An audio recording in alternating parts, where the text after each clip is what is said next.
So SpeakingMinds has responded to my previous video, and I'd like to clarify a few of my points. Firstly, I wasn't that confident in my previous video because I don't know everything about guns and gun control, so I didn't feel confident in talking about everything about it. It's probably best described with the Dunning-Kruger effect if you care to look at that.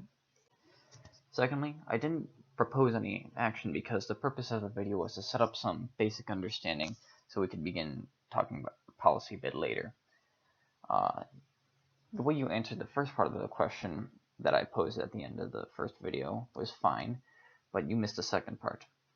If guns were to vanish into thin air right now, how would the number of massacres change? You then pose a hypothetical. Assuming it is all but impossible to get a gun, what will stop a person with a club from attacking a daycare? Now, in that situation, I will concede that blood will be spilled, but that doesn't mean that more lives will be lost than if they had attacked with a gun, because it takes a lot more effort to kill a kid with a bat than it would with a gun. I'm taking an example from Sam Harris, which he got from James Fallows, where 23 people were injured in a knife attack in Beijing, and then he'd compared it to the Newtown shooting where 20 people had died and 8 people had been shot, with a difference in death toll of 20 people. Now you say that there have been people who have attacked mass shooters both with a gun and without a gun, and have had mixed results in each category.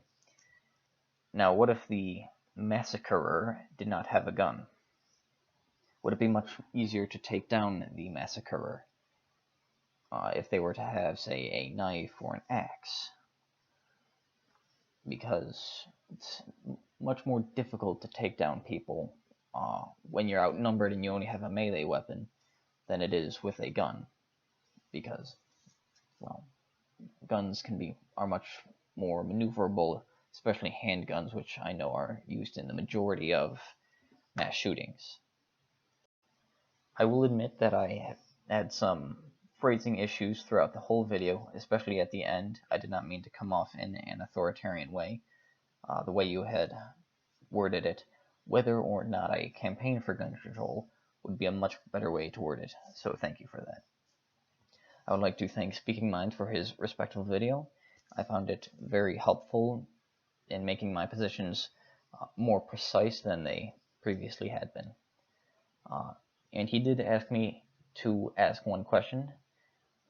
So, to all gun owners who are listening, why do you like your guns? Thank you for listening, and all necessary links will be in the description.